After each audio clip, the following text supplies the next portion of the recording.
Indo-British Advanced Pain Clinic, Noppimayam Surgery Duram. For appointments 9155515563.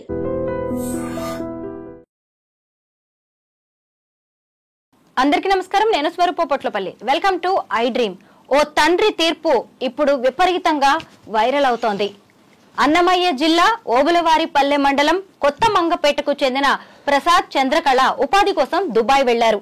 తమ 11 ఏళ్ల కూతుర్ని తమ చెల్లెలైన లక్ష్మి దగ్గర ఉంచి వెళ్లారు. వాళ్ళు బంధువులు అవుతారు.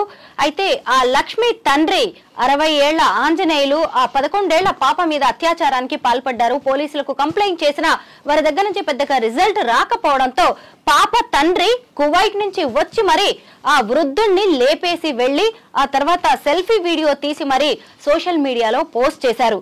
అసలు 60 ఏళ్ల వృద్ధుడు 11 ఏళ్ల అమ్మాయి మీద లైంగిక దాడికి పాల్పడ్డం ఏంటి, పోలీసులు సరిగా రెస్పాండ్ కాలేదని తండ్రి ఓ హత్యకు పాల్పడ్డం, వీటన్నిటి మీద కూడా ఇప్పుడు చర్చ జరుగుతుంది. ప్రస్తుతం నాతో పాటు ఆస్ట్రో సైకాలజిస్ట్ ఎస్వి నాగనాథ్ గారు ఉన్నారు. ఆయనతో మాట్లాడదాం. నమస్తే నాగనాథ్ గారు. మీరు చూశారు కదా ఈ కేసు. అసలు అంత పెద్ద వయసు వ్యక్తి, చిన్న పిల్ల, అది కూడా మనవరాలు అవుతుంది, నిద్రపోతున్న పాప మీద లైంగిక దాడికి పాల్పడ్డాడు. అసలు ఆ సైకాలజీని మనం ఎలా చూడాలి? అంటే మీరు చెప్పిన దాంట్లో 2-3 కోణాలు ఉన్నాయండి.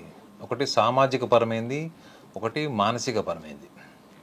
సామాజిక పరమైన అంశం ఏంటంటే ఈ కేసులో పోలీసులని ఎవరైనా వాళ్ళకి ఏమైనా అన్యాయం జరిగిన కుటుంబంలో కానీ ఏ విషయంలో అన్యాయం జరిగితే ఫస్ట్ వెళ్ళేది ఒక కామన్ మ్యాన్ పోలీస్ స్టేషన్కి.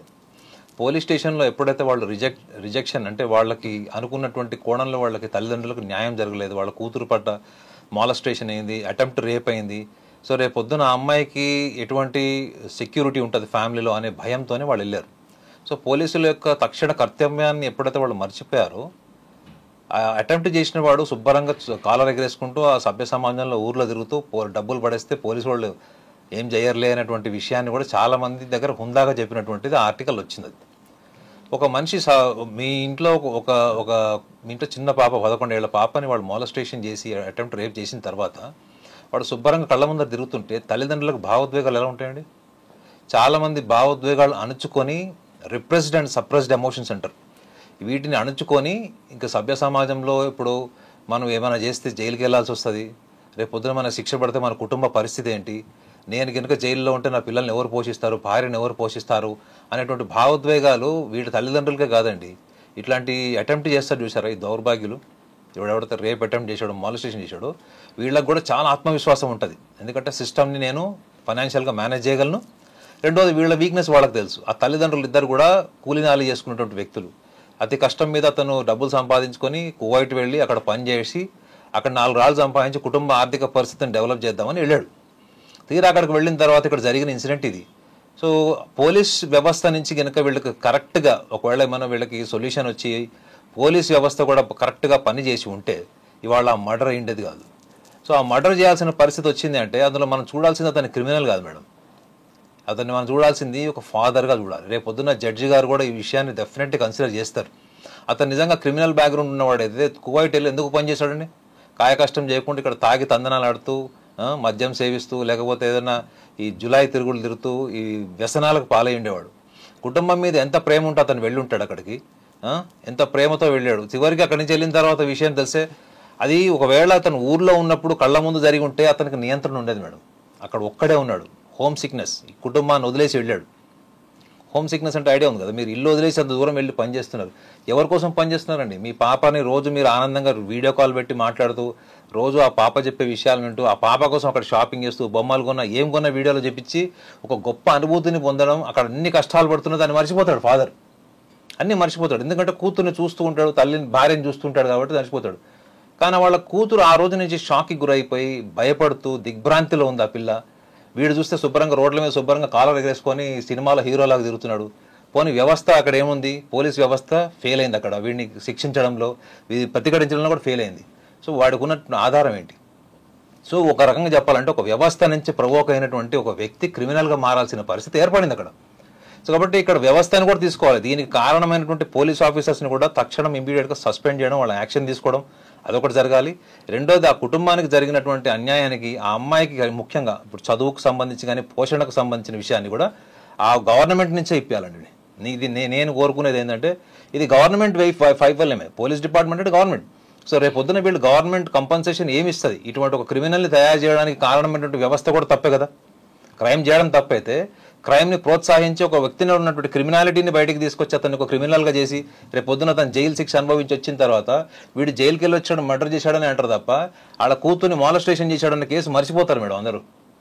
సో కాబట్టి ఇందులో సోషలాజికల్ ఇష్యూ ఏంటంటే వ్యవస్థ ఫెయిల్ అవ్వడం అయితే, సైకలాజికల్ ఫ్యాక్టర్ ఏంటంటే ఒక ఫాదర్గా తన మనోభావాన్ని తట్టుకోలేకపోయాడు. అతనిలో నిజాయితీ కూడా ఉంది ఏంటంటే అతను ఆ వీడియోని పోస్ట్ చేశాడు.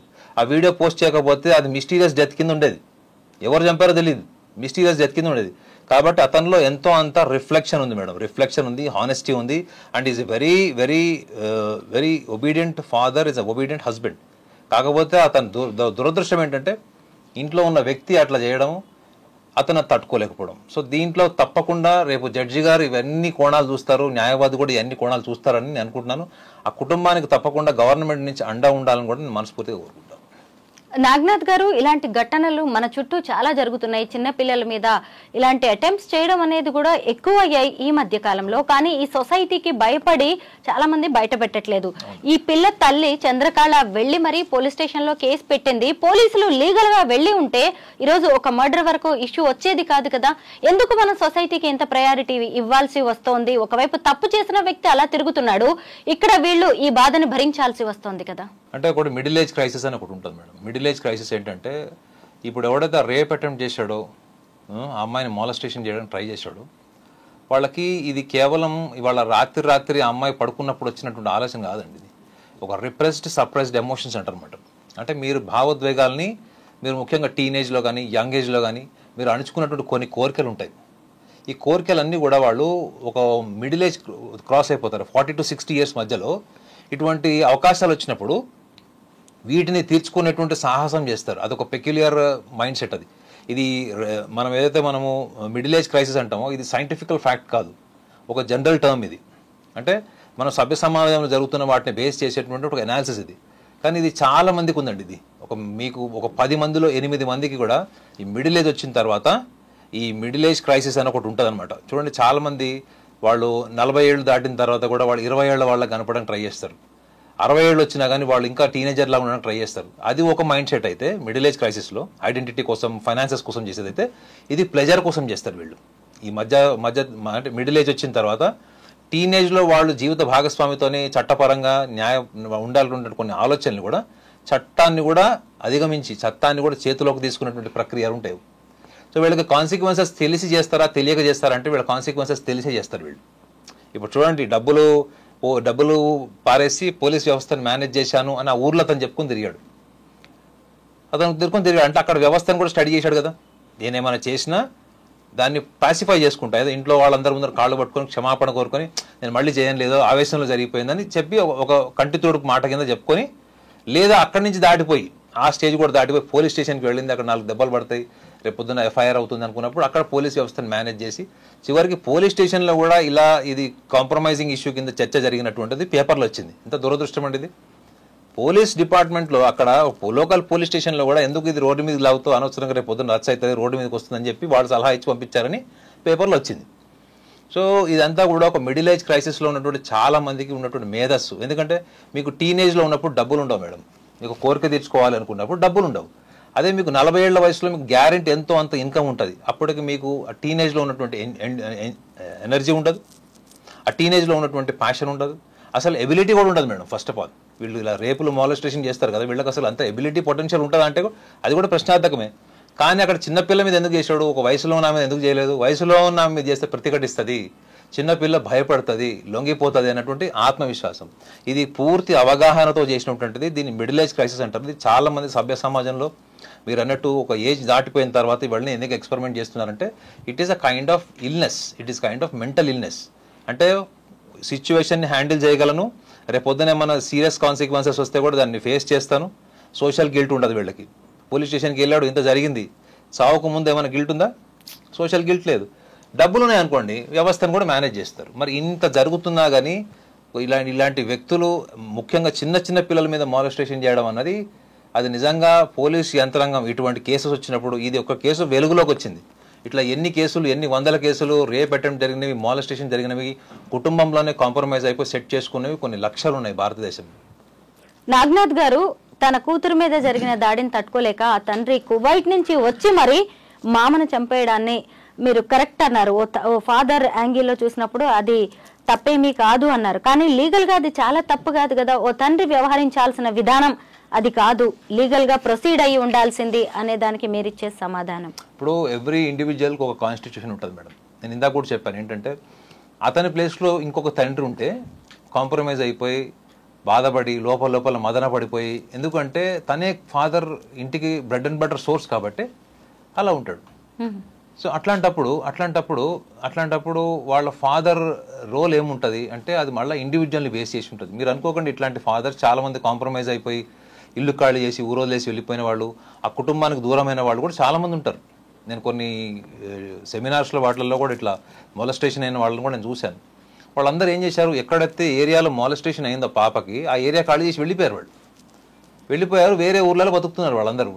అందులో డైలీ కూలీ వాళ్ళు ఎక్కువ ఉంటారు, లేబర్ వాళ్ళు, డైలీ కూలీ వాళ్ళు అందరూ ఎక్కువ ఉంటారు. వాళ్ళు ఎవరితో ఫైట్ చేస్తారు? వాళ్ళ దగ్గర ఫైట్ చేయడానికి డబ్బులు ఎక్కడ ఉంటాయి చెప్పండి. మెయిన్ థింగ్ ఏంటంటే ఇక్కడ poverty issue madam, poverty issue. రెండోది ల్యాక్ ఆఫ్ ఎడ్యుకేషన్.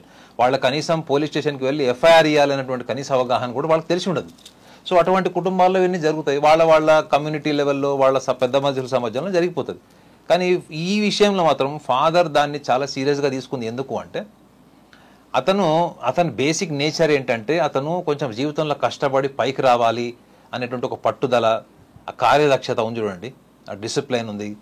అందులో ఇంకొకటి ఏంటంటే సమాజంలో ఇట్లాంటివి ఏమైనా జరిగితే కూడా తను చాలా భావోద్వేగాలకు కొంతమంది గురవుతారు చూడండి. ఇప్పుడు మనం ఎమోషనల్ అయ్యాం కాబట్టి వీటి గురించి మాట్లాడుతున్నాం. అతను చుట్టుపక్కల ఏం జరుగుతున్నా కానీ అతను బేసికల్గా ఈ భారతీయుడు సినిమాలో కమల్ హాసన్ లాగా దాన్ని పర్సనలైజ్ చేసుకుని ఉంటాడు. అది తన వ్యక్తిగతమైనటువంటి విషయం. ఇంకెంత పర్సనలైజ్ చేసుకుంటాడనే, చుట్టుపక్కల జరిగితేనే మనకి బీపీ ఫ్లక్చువేషన్స్ వస్తాయి. సొంత కూతురు జరిగినప్పుడు ఎందుకు చేసుకోడు? సో లీగల్గా అతను చేసింది తప్పు, కానీ ఎమోషనల్గా తనకు తాను జస్టిఫై చేసుకున్నాడు అనే ఒక కంటెంట్మెంట్ ఉంటుంది. సో ఫాదర్ గుర్తుపెట్టుకోండి మేడం, అతను రేపు పొద్దున 60 ఏళ్ళ వయసు వచ్చినా తను తప్పు చేయలేదు, యాజ్ అ ఫాదర్గా నేను కరెక్ట్ చేశాను అని ఆయన అదే జీవితం గడుపుతాడు. రెండోది రేపు పొద్దున కూతురు కూడా తెలిస్తే కూతురు అతన్ని తిట్టుకుంటుందా మర్డర్ చేశాడు డాడీ అని? ఆ పిల్ల కూడా రేపు పొద్దున అన్యాయాన్ని సహించినటువంటి ఒక శక్తిగా కూడా మారచ్చు. There is a possibility. తన కళ్ళ ముందర ఏమైనా జరిగితే ఆమె కూడా మర్డర్ చేయకపోవచ్చు, ప్రతిఘటిస్తే తప్పకుండా ప్రతిఘటించేటువంటి స్వభావం ఉంటుంది.